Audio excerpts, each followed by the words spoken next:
Welcome back, I'm the Watch Nerd. So on today's video I have two watches. One's a TAG Heuer, one's a Rolex. I'm continuing sort of the conversation from last video. I like talking to you about this because this is something I go through myself. Both of these watches are stainless steel divers, 300 meters of water resistance.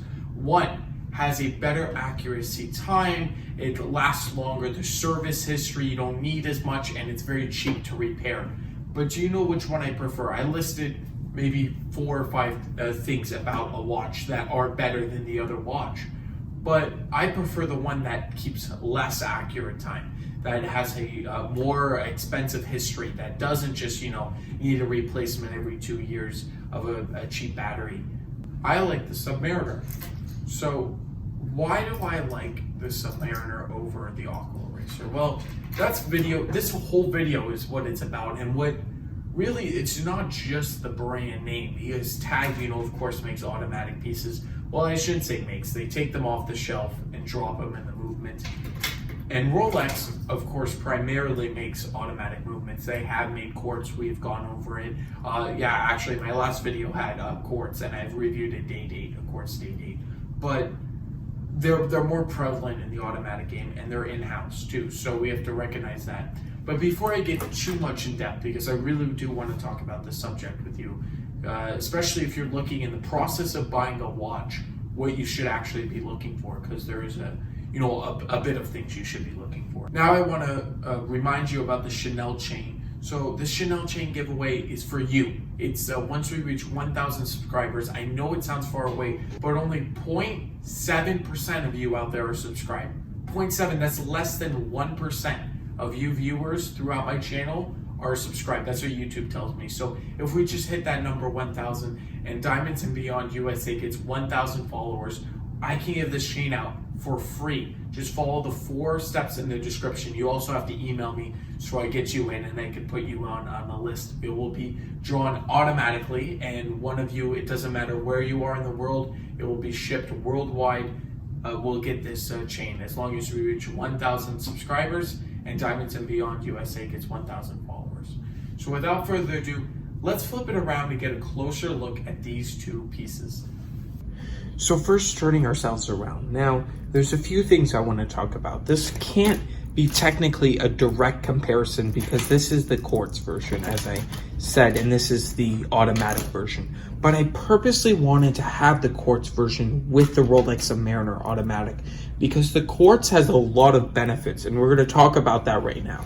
We're going to talk strictly on paper first, and then I'm going to go into more about, the status and the reason why somebody would yearn for either the TAG or the Submariner.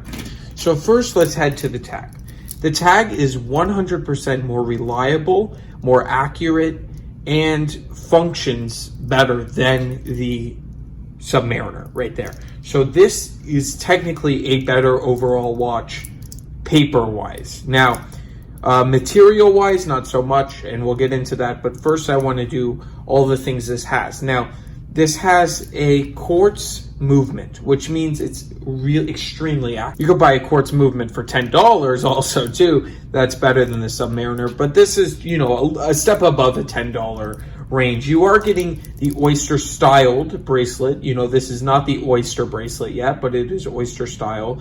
And there's a lot of scratches on there, but it is high polished with brushed finishing on the outer links there. You're getting a push-pull pin system there, and you're getting a little bit of micro adjust, about 4 on there. You're getting a full stainless steel watch, stainless steel brushed bezel here. Very nice, 120 click, unidirectional. There is no back play, as you can see, so it's very, very accurate, I should say. It's very, very nice, and you're not going to be drowning with this bezel here. So it's very, very precise, and it is a great overall feel. Now, it is sapphire crystal date window. It's better at is accuracy, of course, and you really don't have to change the time, so you don't have to keep it wound. But on the other hand, let's look at, we just said all the positives about that watch and quartz movements. Let's look about the positives with the Submariner. So first of all, not even talking about Rolex, not even the prestige of owning a Submariner, let's just talk about the actual materials used. So this is pre-ceramic. As you can tell, this is aluminum bezel insert, which is still really nice because it's very, very smooth. Now, before you heard a different click, now you're hearing something else. You're hearing a much smoother feel going across. Still 120 click. So functionally, they're very, very similar. And it's a coin etched right there. So as you can see, just extremely, extremely nice bezel action. Let's look at the lume in both watches and more or less what they have done. So this is great lume. It still lasts. And this is fantastic. They both last a bit, right? They both last a long time, as you could say, compared to other watches. Now, just look at the details, what they do with the lume on this watch. They have a sapphire crystal covering it, the lume pip. And over here, of course, you don't get that in the TAG Heuer. You also have to think about the movement. So I said, you know, one's quartz and one's automatic, but it wouldn't be fair to compare that because, you know, automatic is widely considered to be a higher end type of thing. Even though there's very high end quartz movements, automatic has always been considered more of a nicer, you know, feeling. So we're gonna go through the crown settings because both of these watches have a stated 300 meters of water resistance. They're both, of course, dive watches. You can tell they are both dive watches. And then I'm going to pull you in for some finishing. But first, let's go through both of the crown settings. Starting with the Submariner, you go to the first setting right here. Very, very smooth for the date window. As you can see, extremely smooth. And of course, on this piece, there is, ta-da, hacking. So there is hacking on this piece. Extremely, extremely nice. Each crown setting just feels wonders. Like it feels good to hold, and they're each distinct. With the date window not slacking at all, just being very, very, very accurate and very good. Threading, very much like butter. It's very, very smooth and just a great feeling. I say very a lot because there's no other words to describe it except for very, like, buttery smooth. You know, it's really such an amazing watch, the Submariner. And this one you could pick up not that much. This one is right before ceramic, so you can get it for a pretty good deal compared to the other Submariners. Now, unthreading this, it's still very nice. It's not horrible in any means. It's just not, you know, the Submariner. Then first setting, very distinct, and then hacking, as you can see right there. So going back to the second setting, let's see the date window. The date window is the same. It's very, very accurate, very nice, very smooth too. So both of them, you know, they have good crown settings. Just the Submariner, you know, it has more of a presence. It has more of a click, just to me. But that could mean, you know, a bunch of things for somebody else, you know, especially for that big price difference. I don't think somebody's going to be like freaking over the crown. They might compromise and get this. But you have to realize that, you know, there are huge amounts of TAG Heuers in this world. You see them everywhere. You see them sold at Costco. Now, some Rolexes are sold at Costco, but very, very few. I've never seen it, but I heard sometimes there are some Rolexes sold. But TAG Heuer you can almost see anywhere, not just Costco. You see them at discount stores. You see them online, maybe, you know, sometimes 1/5 the retail price, even less, depending on the watch. And then you see here with the Submariner, you never see that. You never see a drop in price, and like you do with the TAG Heuer. Very few, and it either contains the retail price, you know, keeps it stable. But nowadays it's going, you know, almost double, up to like 20,000, and it's like 9,100, 18,000 for the Sub. The new one, not this one, but the new one, you would get that. We also didn't talk about the bracelet on the Sub. We already went through the TAG Heuer earlier, but the bracelet on the Sub has screwed links, so you're getting upgraded here.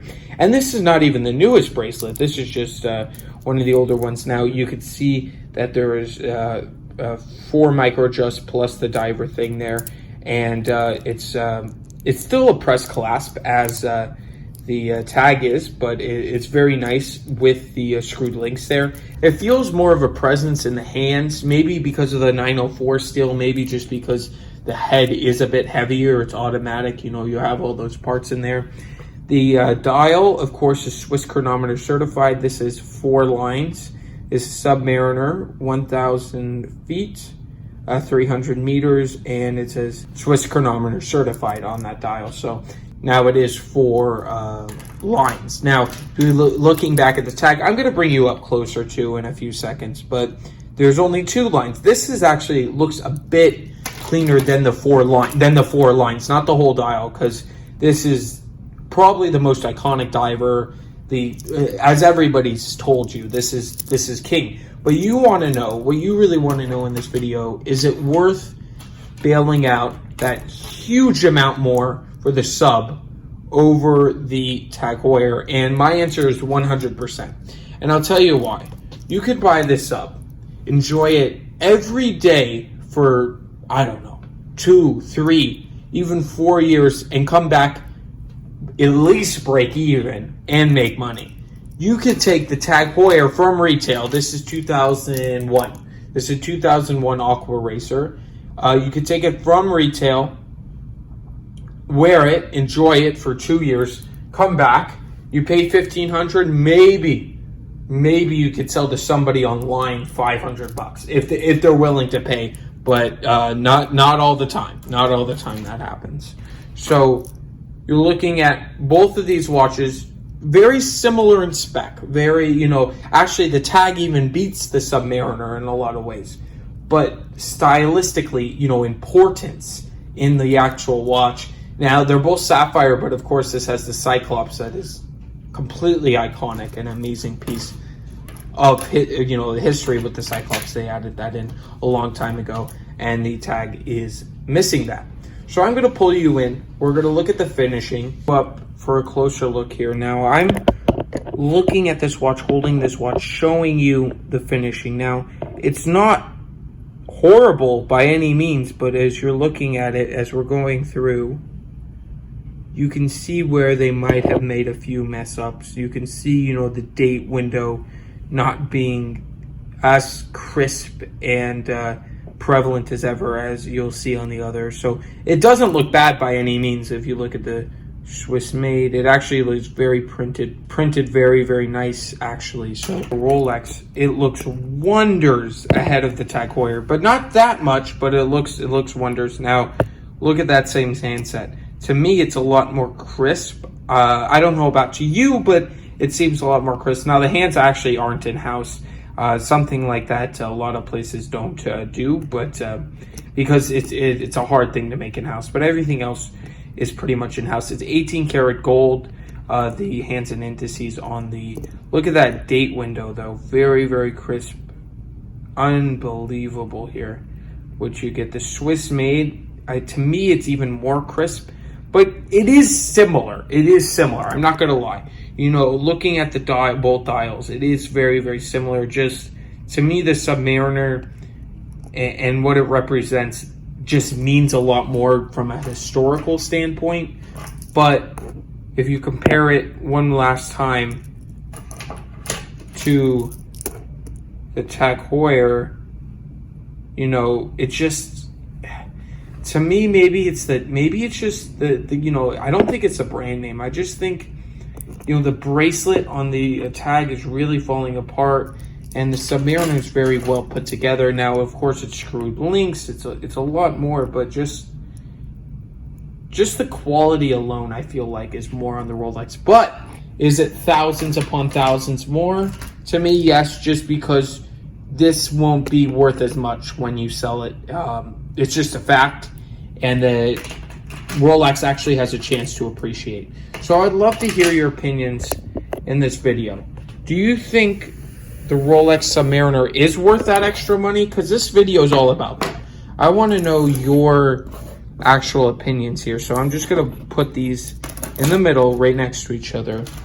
And I want you to say which one, well, money aside, which one would you rather have? And I am choosing the Rolex Submariner over the TAG. Now, if TAG has Heuer, I should say, has great history too. Just of course, you know, the Submariner is just unbeatable to me. And the thing now, we have to realize that this was homaging really the Submariner, because the Submariner was basically the first diving watches. The Blanc Palm 50 Fathoms actually was one of the first ones too, which was a great story about a diver who almost died, and then he built the Blanc Palm 50 Fathoms, and that's why they had a unidirectional bezel patent. But now, of course, all of them are unidirectional. So I want to thank you all for watching. Please subscribe, please smash the like button, and why not join the Chanel giveaway? It's completely free, and you can get a Chanel chain. I'll send it out to any of you, and no matter where you are in the world. So I want to thank you all for watching, and I will definitely catch you in the next one. Thanks. Have a great day.